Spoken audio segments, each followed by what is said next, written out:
कृष्णं ॐ कृष्णं नारायणं वन्दे कृष्णं वन्दे व्रजप्रियं कृष्णं द्वैपायनं वन्दे कृष्णं वन्दे कृष्णसुतं ॐ नारायणं नमस्कृत्य नरं चैव नरोत्तमं देवीं सरस्वतीं व्यासं ततो जयमुदीरयेत्।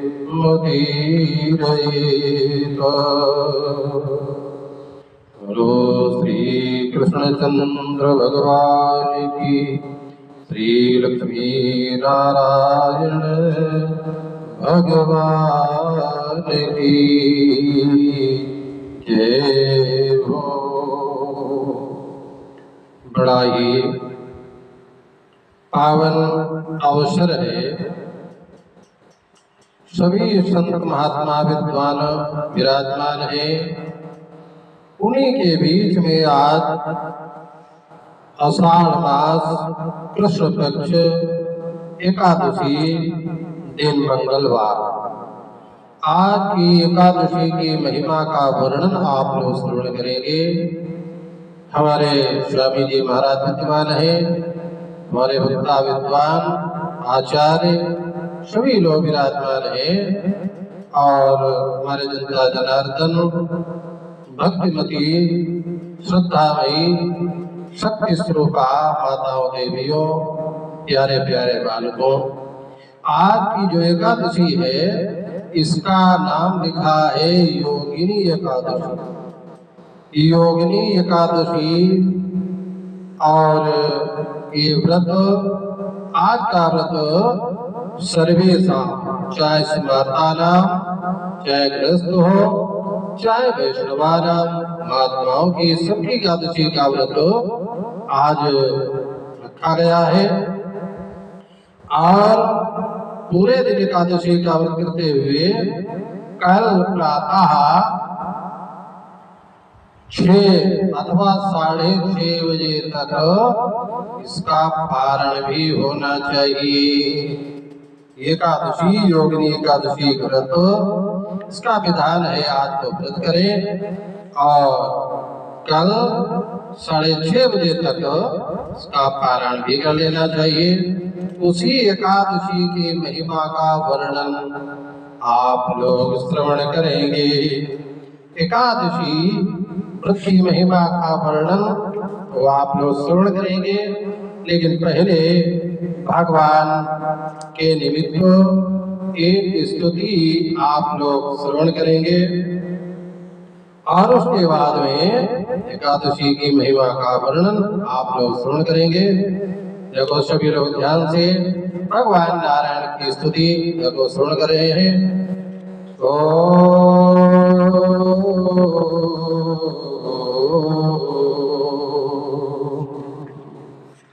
तुम्हें कहा शुद्धो से निगम पाया मलमयम् प्रपंचम पश्यन्ति भ्रमर परवसा पाप निरता बहिस्ते व्याकृत्वा स्वपद शरणं मानय विभो गजेन्द्रेन्द्रं ते शरणत्वकार्यं स्वपदम्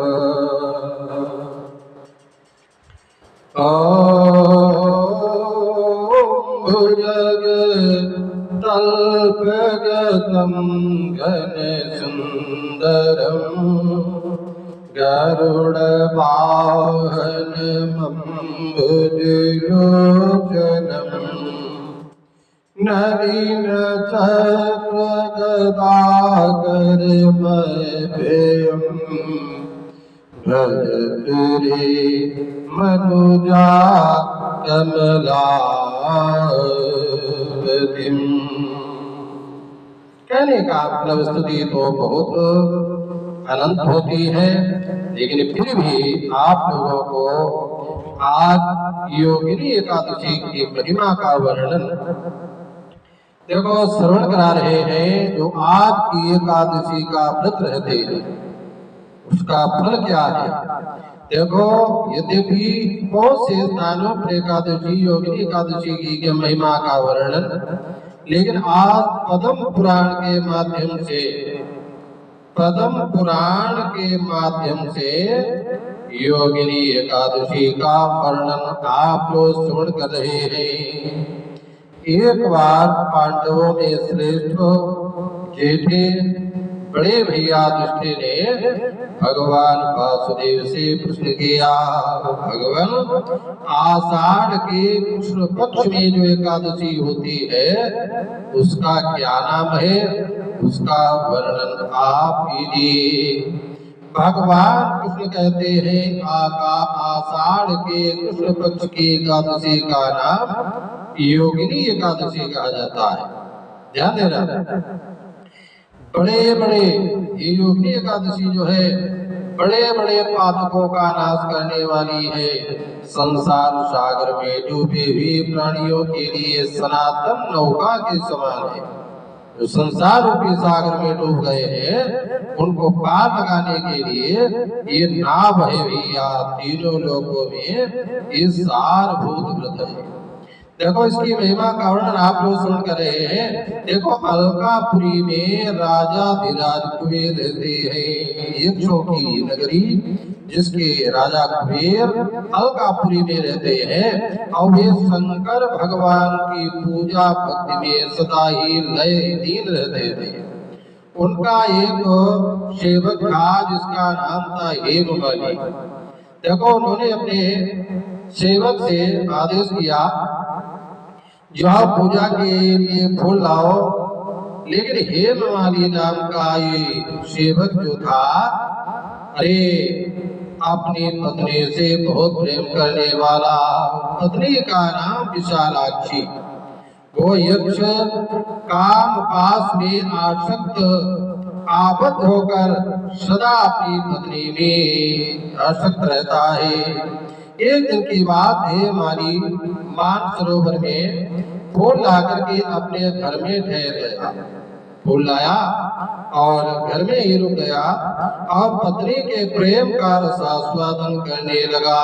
अतः कुबेर के भवन में नहीं जा सका। इधर कुबेर मंदिर में बैठ करके शंकर भगवान की पूजा कर रहे हैं, प्रतीक्षा कर रहे हैं। उन्हें दोपहर तक फूल आने की प्रतीक्षा की और पूजा का समय जब व्यतीत हो गया, क्योंकि पूजा का विशेष समय ये प्रातः काल ही होता है। दोपहर का समय व्यतीत हो गया तो यक्षराज ने अपने यक्षों से सेवकों से पूछा, जाओ पता लगाओ ये दुरात्मा हेममाली कहाँ क्यों नहीं आ रहा है। यक्षों ने कहा वो तो अपनी पत्नी की कामना में आसक्त होकर के अरे स्वेच्छा से रमण कर रहा है। इतनी बात सुनकर कुबेर क्रोध में भर गए और तुरंत ही हेममाली को बुलवाया। देर हुई जानकर हेममाली के नेत्र भय से व्याकुल हो रहे थे। आप लोग ध्यान देना, वो आकर कुबेर के सामने खड़ा हो गया। उसे देखकर कुबेर की आंखें क्रोध से लाल लाल हो गई और कुबेर जी बोले, ओ पापी दुष्ट दुराचारी, तूने भगवान की अवहेलना की है, अतः तुम कोढ़ी हो जाओ और अपने प्रियतमा से व्यक्त होकर इस स्थान से भ्रष्ट होकर के अन्यत्र चले जा। कुबेर का कहने पर वो स्थान से नीचे गिर गया। उस समय उसके हृदय में महान दुख हो रहा। सारा शरीर कोढ़ से पीड़ित था। भगवान शंकर पूजा के प्रभाव से इसकी स्मरण शक्ति लुप्त नहीं हुई थी, क्योंकि भोले बाबा का सेवक है, इसलिए स्मरण शक्ति उसकी लुप्त हुई नहीं है।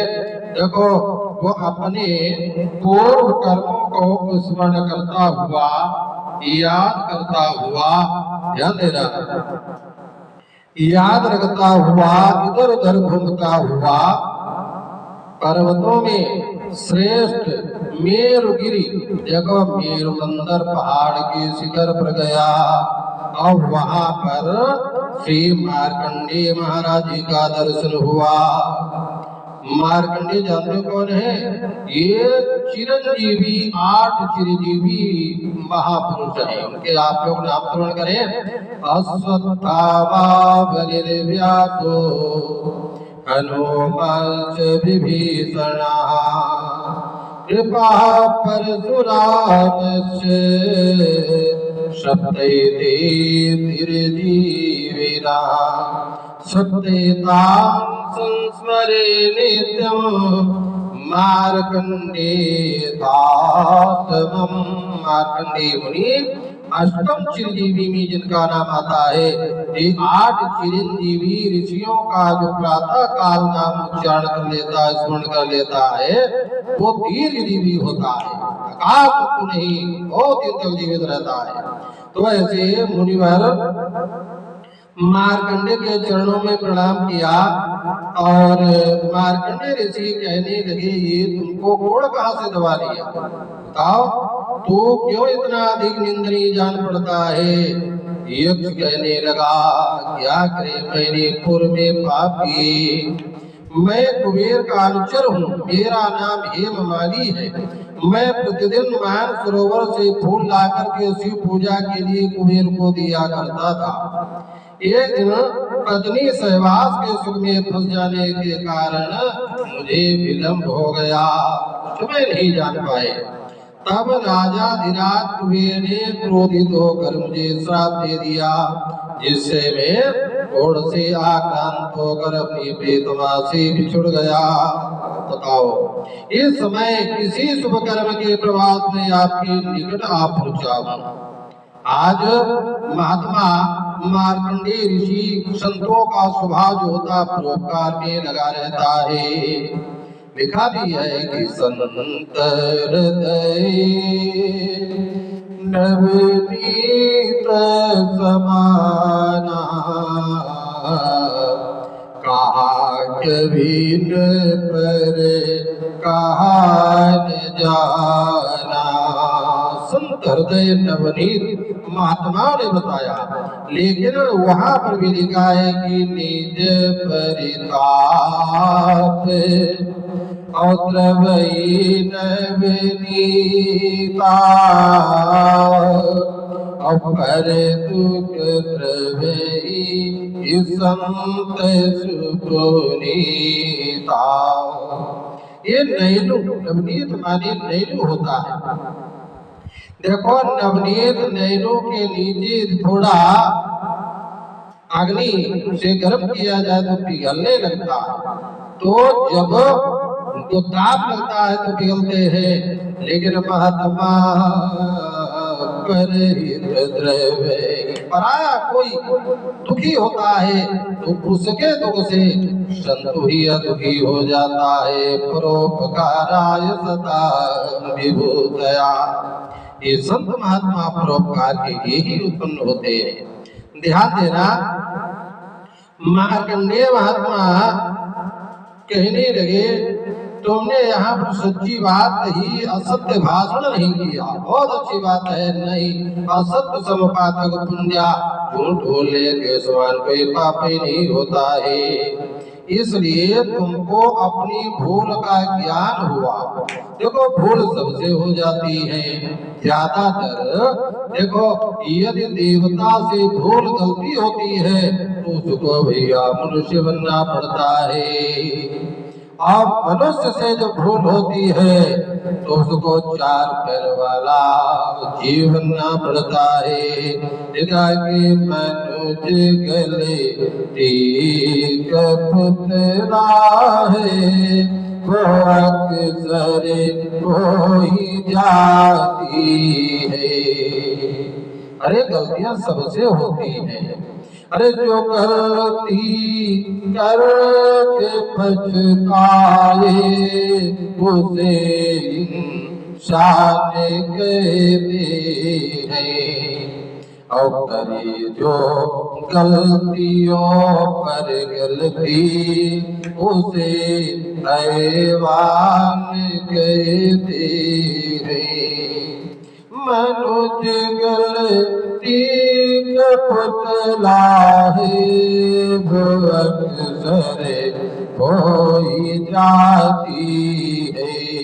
गलतियां सबसे होती हैं, इसलिए आज महात्मा मार्कंडेय ऋषि ने कहा, तुमको मैं कल्याण प्रतिपद का उपदेश कर रहा हूँ। तुम आषाढ़ के कृष्ण पक्ष में योगिनी एकादशी का व्रत करो, और इस व्रत के पुण्य से तुम्हारी कोढ़ी निश्चय दूर हो जाएगा। योगिनी एकादशी जो आप लोग सुन कर रहे हैं, सभी रोगों को दूर करने वाली। भगवान श्री कृष्ण कहते हैं, ये ऋषि के वचन सुनकर हे मवाली दंड की भांति महात्मा जी के चरणों में गिर पड़ा। मुनि ने उसे उठाया, उससे उसको बड़ा हर्ष हुआ। मार्कंडेय जी के उपदेश से उसने योगिनी एकादशी का व्रत किया, और उसका प्रभाव से उसके शरीर का कोढ़ दूर हो गया। मुनि के कथनानुसार उस उत्तम व्रत का अनुष्ठान करने पर वो पूर्ण सुखी हो गया, आनंदित हो गया। ये योगिनी का व्रत ऐसा ही बताया गया है। योगिनी का व्रत देखो, इसका क्या प्रभाव है आप लोग सुने। देखो, जो श्रद्धा भक्ति के साथ में 88,000 ब्राह्मणों को भोजन करा देता है, 88,000 ब्राह्मणों को भोजन कराने से जो फल मिलता है, वही फल देखो एकादशी के व्रत करने से प्राप्त होता है। बताओ कितना सरल उपाय। यानी 88,000 ब्राह्मणों, एक ब्राह्मण को भोजन कराने से तो बहुत फल मिलता है, और जिसने 88,000 ब्राह्मणों को भोजन कराए और जो फल मिलता है, और वही योगिनी एकादशी का व्रत करने से मिल जाता है। इसी योगिनी एकादशी महान पापों को शांत करने वाली और देखो महान पुण्य देने वाली है। और इसके पढ़ने और सुनने मात्र से, जो कथा हम आपको श्रवण करा रहे हैं, ये कथा जो पढ़ लेता है, ये कथा दुर्लभ है। देखो, पद्म पुराण के उत्तरखंड में इसका वर्णन आता है, नहीं आपको कहीं मिल सकती है, तो केवल सुनने से वही फल प्राप्त हो जाता है, पापों से मुक्ति होती है। और सुनने से, पढ़ने से कहत सुनत सब करे हित होई, राम सिया राम। कहने से, सुनने से वही प्राप्त हो जाता है, यानी सभी पातकों का विनाश होता है। ये पावन एकादशी, योगिनी एकादशी का ये देखो संक्षिप्त से आपने महत्व को श्रवण किया, और अब यही पर आप लोगों के कल्याणार्थ एक शंकराचार्य द्वारा देखो द्वादश पंजरिका स्तोत्र का भी आपको श्रवण करा रहे हैं। एकादशी में भगवान का भजन कीर्तन स्तुति करना चाहिए। तो आज शंकराचार्य जी ने जो द्वादश पंजरिका स्तोत्र का वर्णन किया है, उसी को आप लोग श्रवण कर रहे हैं। अरे मूढ़ जही नागम तृष्णा कुरुसत दो मनसी भी तृष्णा, यल्लभ से निज कर पातन वितम तेन विनोद चिंतम। ये जीव, अरे जीव मोड़ धन संचय की लालसा को छोड़ करके देखो सद्बुद्धि धारण करो। मन से तृष्णा ही अपने प्रारब्ध अनुसार तुझे जो कुछ मिल जाए उसी से चित्त को प्रसन्न रख करके अरे मूढ़मती निरंतर गोविंद भगवान का भजन करो। ध्यान देना, यानी जो भगवान कृपा से मिल जाए उसी में प्रसन्न रहिए। क्या है? अर्थमनर्थम भावये नित्यं नास्ति तथा सुख क्लेशः सत्यम् पुत्रादपि धनभाजां भीते सर्वत्र ईशाभिहितानीति भज गोविंदम भज गोविंदम गोविंदम भज मूढ़मते। यानी अर्थ को नित्य अनर्थ रूप जानो। ये अर्थ इसका कोई भी मूल्य न समझ करके उसमें सचमुच ही सुख का लेस भी नहीं है। अरे सभी जगह ऐसी नीति देखी है कि धनवान को तो अपने पुत्र से भी भय रहता है, धनी भयभीत रहता है। इसलिए सदा गोविंद भगवान का भजन करो। लिखा भी है, अरे काते कांता कस्ते पुत्रा काते कांता कस्ते पुत्रा संसारो यमतीव विचित्रा। अरे मातुरु कस्य तुम का कुतवाया कस्य तुम का कुतवाया तत्त्वं चिन्तयति तं भ्राता। भज गोविंदम भज गोविंदम भज गोविंदम मूढ़मते।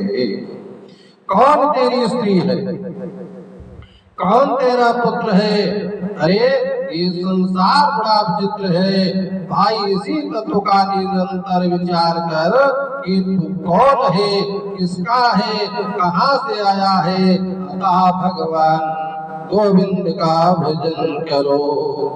अरे माकुरु धन जन यौवन गर्भम हरति निमेषात् कालः सर्वं मायामयमिदमखिलं नीत्वा ब्रह्मपदं त्वं प्रविश विदित्वा। भज गोविंदम भज गोविंदम गोविंदम भज मूढ़मते। धन जन और यौवन का गर्व मत करना, काल पलक मारते ही इन सब को नष्ट कर देता है। काल बनी काल घात माचा। अरे माला हाथ में पड़ी रही, पड़े रहे सब रंगले बंगले, खाली बारादरी रही। पड़े रहे सब रंगले बंगले, खाली बारादरी रही। इसलिए ऐसा माँ संपूर्ण प्रपंच को छोड़ करके ब्रह्म पद को जान करके उसमें प्रवेश कर यानी गोविंद भगवान का भजन करो, भजन करो। आगे देखो, कामम क्रोधम लोभम मोहम, कामम क्रोधम लोभम मोहम त्यक्त्वात्मानं भावयेकोऽहम्, त्यक्त्वात्मानं भावयेकोऽहम्। आत्मज्ञानविहीना मूढा ते पच्यन्ते नरकनिगूढा। ते पच्यन्ते नगर निगूढ़ा भज गोविंदम गोविंदम भज मूढ़मते। काम क्रोध लोभ मोह को त्याग करके अपने लिए विचार करके मैं कौन हूँ, जो मूढ़ आत्मज्ञान से रहित है, जो प्राणी आत्मज्ञान से रहित है, वे नरक में पड़े हुए संतप्त होते रहते हैं। अतः गोविंद भगवान का भजन ही सार है। जाते अरे सूर्य मंदिर तरुण निवासा, सैया भूतल मदिनम्बासा, सर्व परिग्रह भोग त्यागा, कैसे सुखम न करोति विरागा। भज गोविंदम गोविंदम भज मूढ़मते। देव बंदेव अथवा वृक्ष तल का निवास मिल जाए, पृथ्वी की सैया मिल जाए, मृग चर्म का वस्त्र और सब प्रकार के परिग्रह भोगों का त्याग है, ऐसा वैराग्य किसको सुख नहीं पहुंचाता है। अतः हरे गोविंदम भजे, यानी भगवान गोविंद का भजन ही सार है।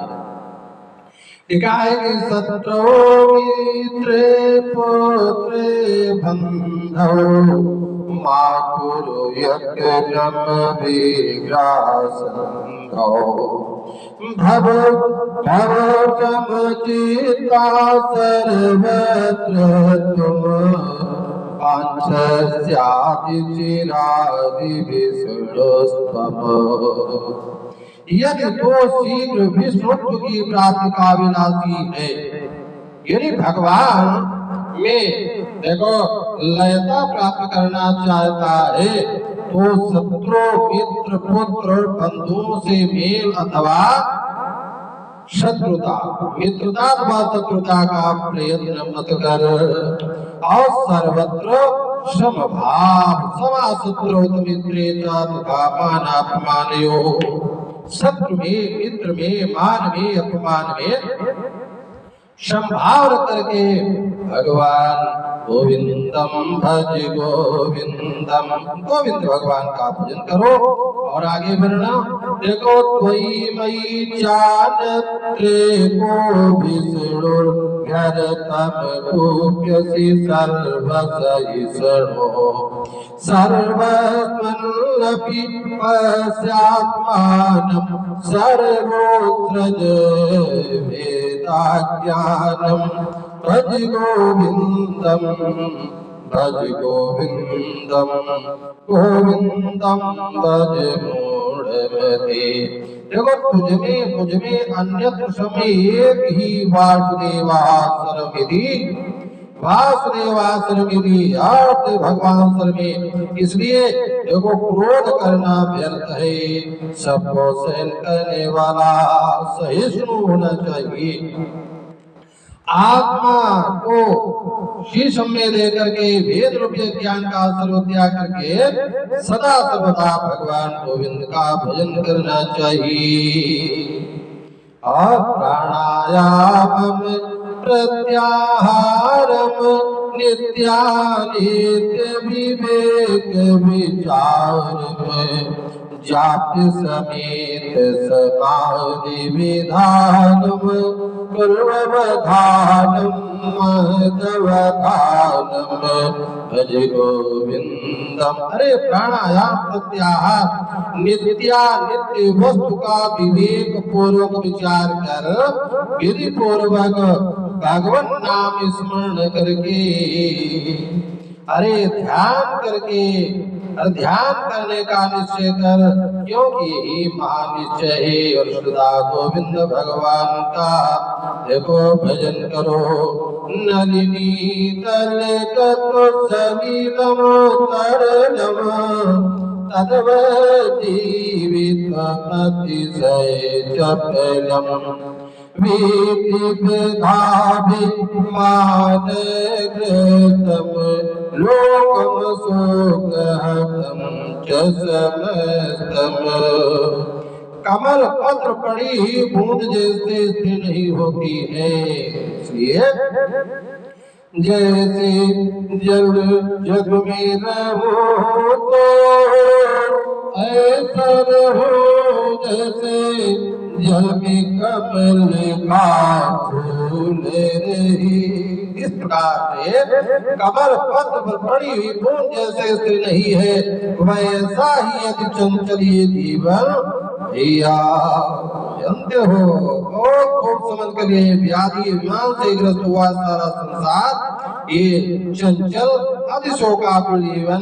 अतः तू सदा सर्वदा भगवान गोविंद का भजन कर।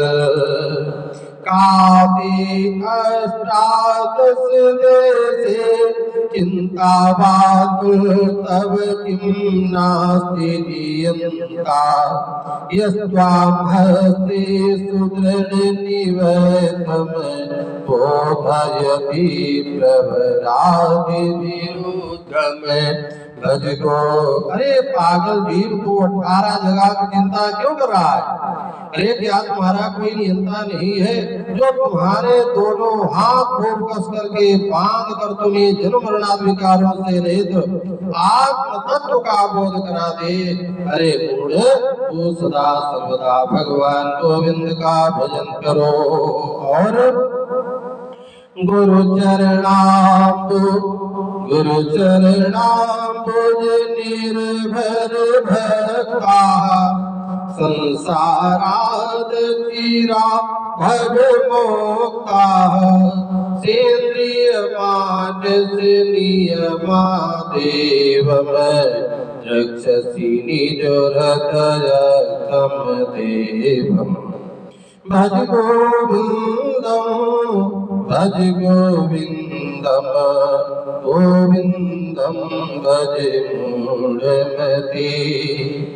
श्री गुरुदेव के चरण कमलों का अन्य भक्त होकर संसार से शीघ्र ही मुक्त हो जा।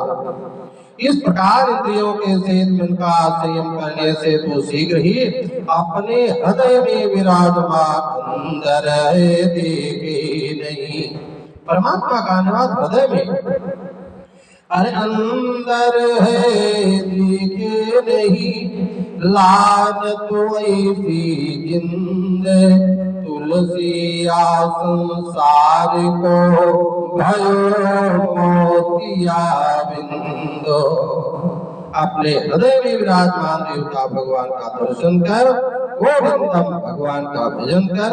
ये 12 अंजलिका स्तोत्र शिष्यों को उपदेश के लिए कहा गया जिनके हृदय में विवेक नहीं है। अरे विवेक ही नहीं है, ज्ञान वैराग्य, देखो कहने का मतलब ज्ञान वैराग्य ये विवेक अरे जिनमें नहीं होते हैं वो नरक यातना भोगते हैं। इसलिए को भज गोविंदम भज गोविंदम गोविंदम भज मूढ़मते गोविंदम भज मूढ़मते।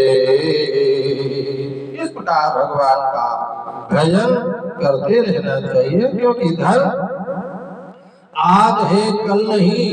ये धन का सदुपयोग आगे आपको अभी दूसरी वीडियो में बताएंगे।